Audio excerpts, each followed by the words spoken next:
Welcome to Closer to Venus. I'm Johnny Burke, and today's guest is Brandi Gilmore. She is a researcher, mind-body healing expert, and author of Master Your Mind and Energy to Heal Your Body. Her work involves years of research, which happened after her own injury, where she discovered there are ways we can activate our body's self-healing mechanism. So today, we'll discuss how we can see proof that energy healing works. Brandi, welcome to the program.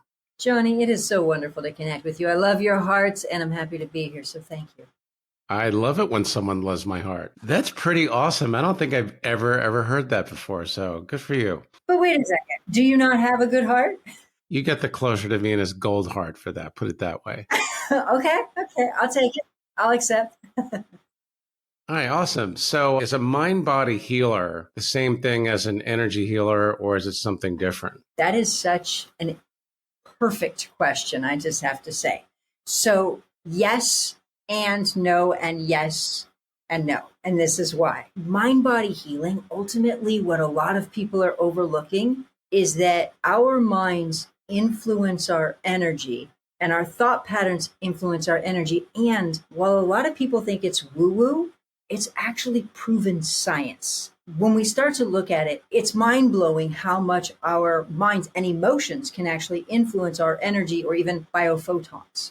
We're going to dive a little bit deeper into that as the discussion unfolds. So you had an injury that prompted you to do the research. Before that happened, where did you sit in terms of what you just described as woo-woo and the metaphysical world and all the things that are part of what we call the unseen world? I was completely unaware. Now, my accident was over 20 years ago now. So I've been working with the mind for quite a while. But at that point, I was raised Lutheran, and then I kind of got away from the whole church and was pretty much agnostic and just, I was completely unaware. Science was everything to me. And I still love science. That's what I kind of love. I thought the woo-woo, the unseen was not scientific, but what was incredible is the more we can actually see, we're all saying the same things, but in a different way. And that's what helped me to radically heal, was just by understanding it.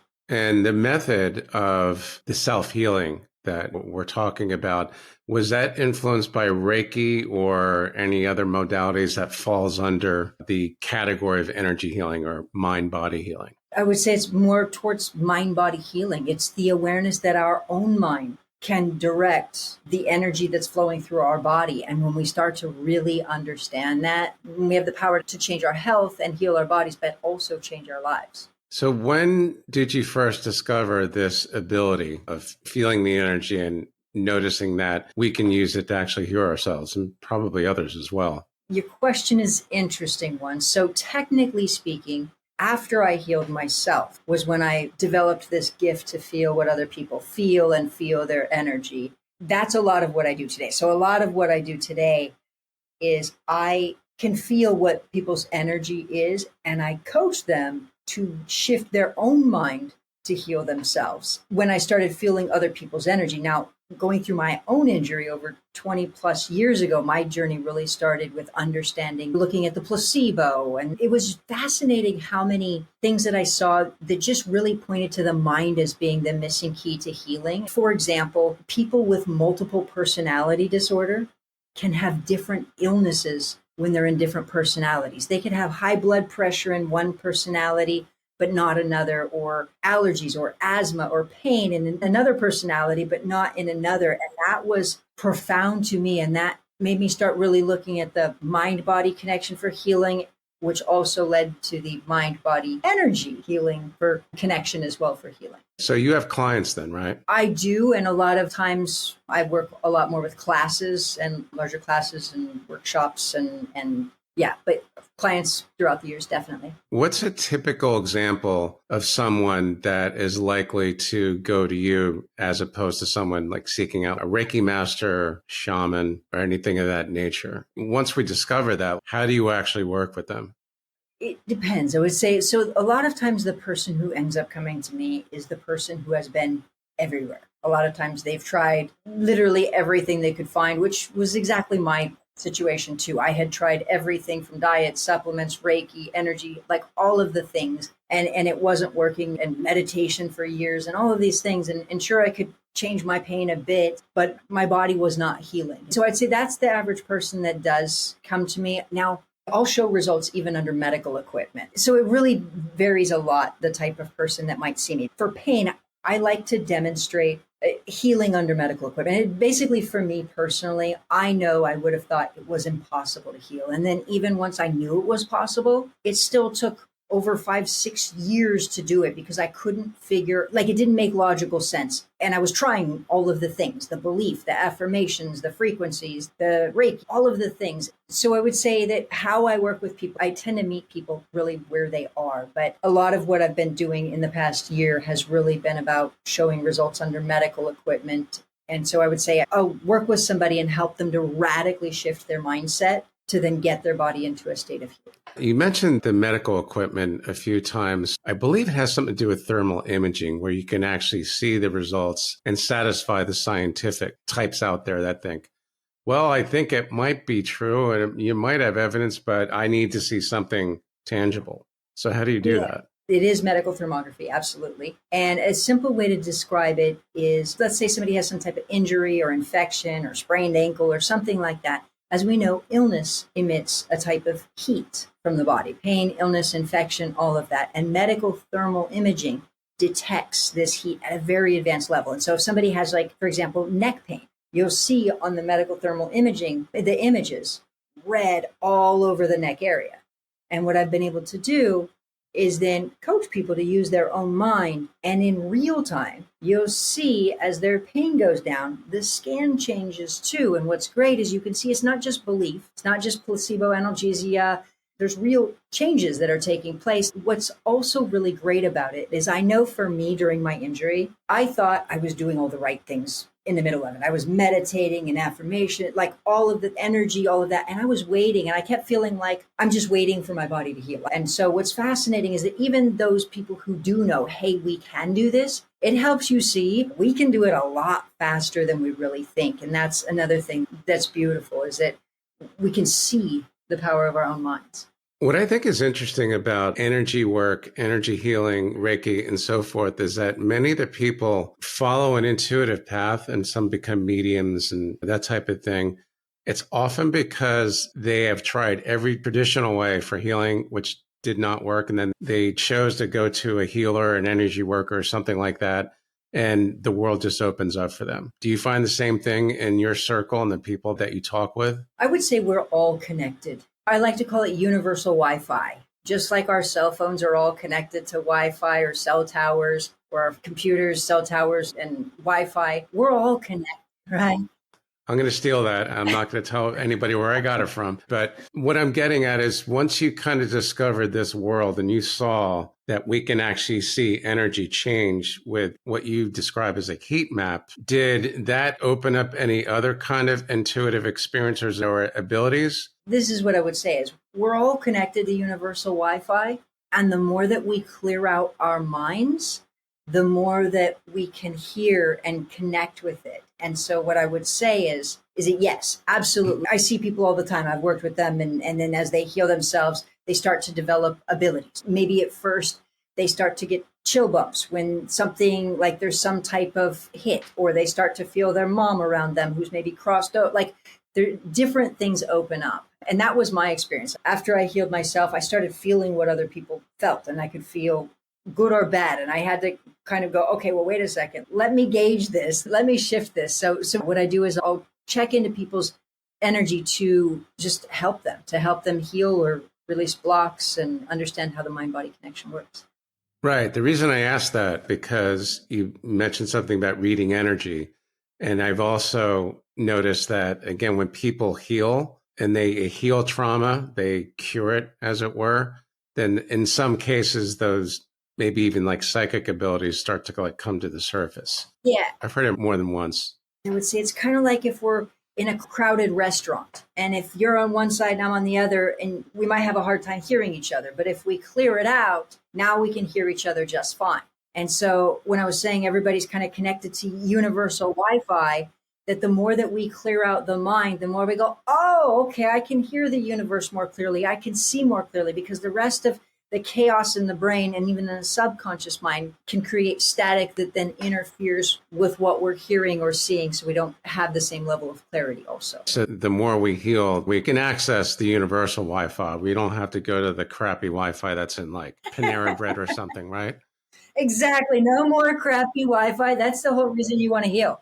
No more crappy Wi-Fi. Right. Another way to say it is kind of like, if you think about somebody who's really, really, really, really upset, like if a woman walks in, she's really, really upset, and you try to reason with her, how does it go? Probably not so well. But if she calms down, how does it go to reason with her? A lot better. She can hear more and she's more receptive. Now, if we take our subconscious mind and we calm other patterns that go on, then we have an even greater and greater receptivity to information. And I would say that's ultimately the key. Yeah, I think we're all connected to universal Wi-Fi more than we realize. Speaking of being connected, what do you think are the main misconceptions about healing, like mind-body healing, that might keep people stuck or might, like you said before, prevent you from getting results? Before you were talking about meditation and waiting for the healing to take place. I would say one is this. I would say one is belief. Like a lot of times people just believe, they'll feel like you just have to believe and you see yourself healthy. And of course, I tried that for years and it wasn't working. And it was interesting because, a lot of times people believe that belief works just because the placebo, if you believe it's going to work, it does. And yet on my journey, I found something called the open label placebo, which is just like it sounds. It is open label. So both the doctor and the patient both know it's fake and it can still work. That was an eye opener. I think another thing is this. A lot of times people will say, well, you just have to increase your energy. However, research studies actually show that, for example, increased anger can actually increase your energy emissions. So it's not just about increasing your energy. Another one has to do with a lot of people think energy is just woo-woo. And what's fascinating is this. There was a medical scientist back in the early 1920s, Alexander Gerswich, who discovered that biological organisms are emitting light energy. So we all are emitting light energy. Now, when he first discovered it, he called it mitogenetic radiation, but he was nominated for a Nobel Prize 11 times and even won the similar to the Nobel Prize in Russia. So that's our bodies emitting energy. Fast forward to current modern day, there is a database under the NASA agreement that also has current modern day studies about energy of the body, biophotons in that too. So it's kind of funny because a lot of mainstream collective consciousness is that energy is just woo-woo and just a concept, and yet it's scientifically proven. There's tests on it. So I would say that there's so many misconceptions about energy and how it works. Since you were talking about energy and the misconceptions, I think we're just scratching the surface where people can actually see that it is tangible. This is just the beginning. I think it's only a matter of time before the scientific types are not going to be able to deny it anymore, because I've heard this so many times. Everything is energy. Everything is connected. Oneness, right? But it's different types. There's a difference between an electron and a proton neutron and light energy. So when everybody says everything is energy, yes, and light energy is a different thing as well. It's kind of like this. Carbohydrates give us energy in the body. And so does fats. Fats are healthy, give us energy and fuel for the body. And yet light energy is a different type of energy. And what's happening is this, the fascinating thing is there are actual medical research studies. Like there are studies that show that the energy, the biophoton emissions from somebody with type 2 diabetes is different than somebody that doesn't have type 2 diabetes, or somebody with cancer. Cancer cells emit different biophoton emissions than non-cancer cells. To explain biophotons for a second, a simple way to think about it is like this. If we think about a light bulb, it emits particles of light, or the sun emits particles of light. And our bodies emit particles of light, which initially were called mitogenetic radiation, but now is referred to as biophotons. These biophotons have been medically tested and fascinating. Like research suggests that they communicate homeostasis through the body. Research suggests that they communicate a lot of other information. Research has shown that there's a direct correlation between an EEG, brain activity, and biophoton emissions. There's studies that show that somebody who's visualizing white light can have increased biophoton emissions out of the right side of their head, but not the left. I mean, there's all of these medical studies that are showing biophoton emissions and also showing the correlation between health and biophoton emissions as well. Light energy, is that possibly related to what is described as Tesla energy? We could call it Tesla, we could call it aura energy, light energy, the energy of the body. So even if we look at Reiki energy, for example, research has actually shown in fish eggs, when they have the energy from one to another, this light energy can actually increase cellular proliferation. So it can increase, and technically it can increase healing, and it can also decrease healing, even from plants, plant roots, onion roots. This light energy can directly impact cellular proliferation, how fast cells grow and divide, or even cause them to distort and be damaged.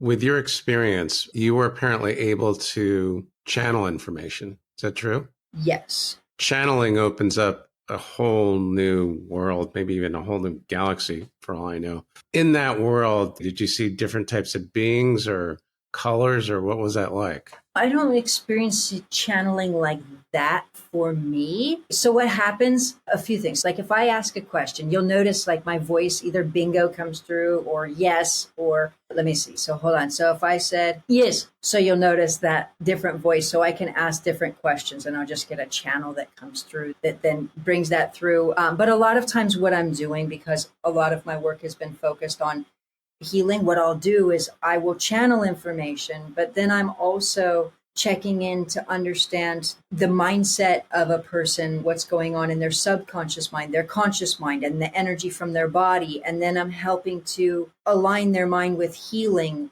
And a lot of it's through emotions. So basically saying, okay, well, maybe this person has this emotion of guilt and then anger, and shifting that then creates healing in the body. A lot of what I'm doing is getting information to help a person to create a change in feeling what they're feeling, if that makes sense.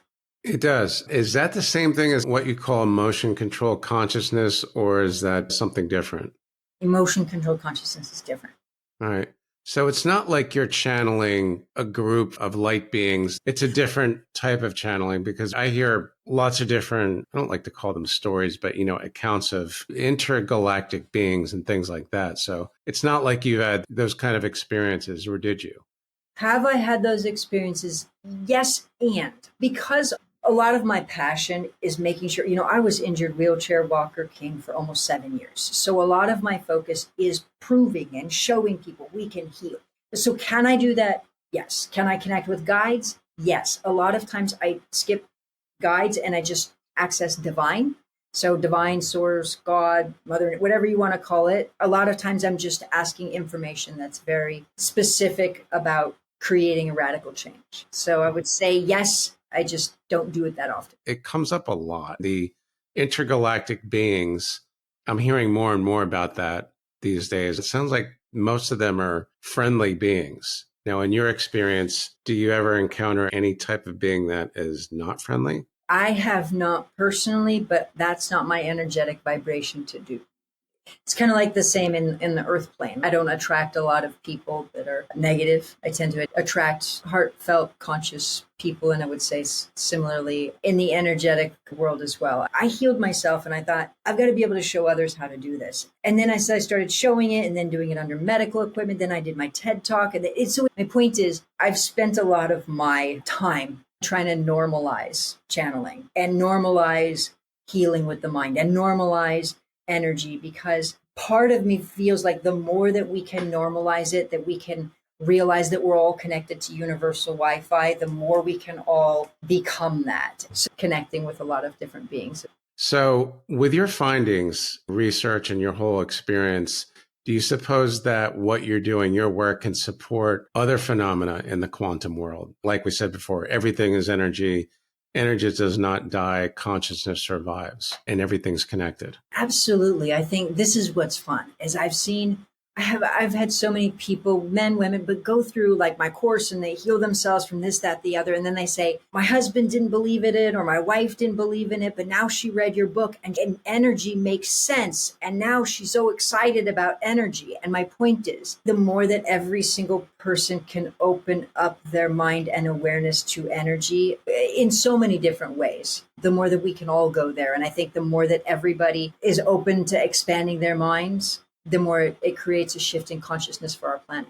And a shift in consciousness makes me think of if we all did this, raising our vibe, opening up to the awareness, really boosting that universal Wi-Fi that you spoke about. Could it be that we won't need phones anymore to actually communicate with other people? We can just do it through the mind? I love that you asked that question. I actually refer to cell phones as like training wheels for ESP. I would say that we're used to then being able to connect with people on the other side of the world. And I would absolutely say that there's going to be a time when we suddenly realize we don't need the training wheels anymore. And that we all have this ability, kind of like if you're riding your bike as a kid and somebody takes the training wheels off and you realize, oh my gosh, you're doing this by yourself. I would say that we will be headed there as we evolve.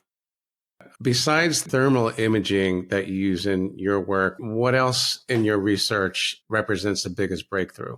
What else? Obviously, I see incredible healing results. I've seen people go from bedridden to running and flying around the world. And not that people are flying, but in an airplane. Like people fly after this now, but flying in an airplane. And I would say opening the mind. One of the things that I'm known for is being able to show people back to back to back, or to take one after another and show people how to release pain or create a change in their physical body. That is profound in itself, because I think that to create a real shift in consciousness, a shift in our health and awareness, that what do we need? We need to understand it, and we need to be able to get consistent results. And I think that the more that we can do that, that is profound, because that's when we can create a shift, when we know why it's happening. Hopefully, when that shift does take place, for some reason, I'm thinking about an office building, like it's a medical building, but it's all alternative therapy. There's like energy healers, regression specialists, hypnotherapists, shamans on call. And now that might seem kind of far-fetched, but do you see that happening? So I would say yes. I mean, I live in LA already, so we already have like I used to live there. I know exactly what you're talking about. Yeah, so I would say that. The other thing, though, is really my hope is that every single person becomes empowered. So, yes, while we have those things, that everybody realizes that we have our own ability. Because it's like if something's wrong with your car, a person might take it to the shop to go get it fixed. But ultimately, we all have a brain. We all think. Our minds help control our lives and our health and our happiness and our love and our everything. And I think that the more that every single person is empowered, the more every single person can connect with universal Wi-Fi, the more that everybody has this gift. That's my hope, is really moving towards that. But yes, do I think that we'll have centers like that? Sure. I'm imagining it right now. I can see what the windows look like. And I know that your office is in there, or it will be in there at some point. Excellent stuff. I actually worked in a little bit similar of an office several years ago, where there was the chiropractor, the energy worker, the esthetician, It's already happening. At least it's beginning to shift into that direction. So anything else that we need to know, at least for tonight? That we can get faster results than we think we can. And it does take real change. It really does. But even the awareness that somebody with multiple personality disorder can actually have different illnesses in different personalities. If we look at it kind of in a grounded way, we can see the change, or we know stress affects the physical body, or the awareness that our minds shift energy and biophotons. And so whatever way we want to look at it, our minds are incredible. And my hope is just that every single person just starts really embracing the power and understanding really how to get results. You can heal faster, no doubt. All right. Brandy, thanks again for coming on to the program. Great stuff. Very practical information for those that are looking for different ways to heal. In the meantime, how can our listeners find you online? On Instagram or on my website, brandygilmore.com. And Gilmore has 2 L's in it. On my website, there's also a video that says See Live Healing, where you see me working with people, with a person under medical equipment. And that can be a really powerful visual. You've been listening to Closer to Venus. I'm Johnny Burke. If you enjoyed today's episode, please consider subscribing. For more information, go to closertovenus.com. Thanks for tuning in, and we'll see you next time.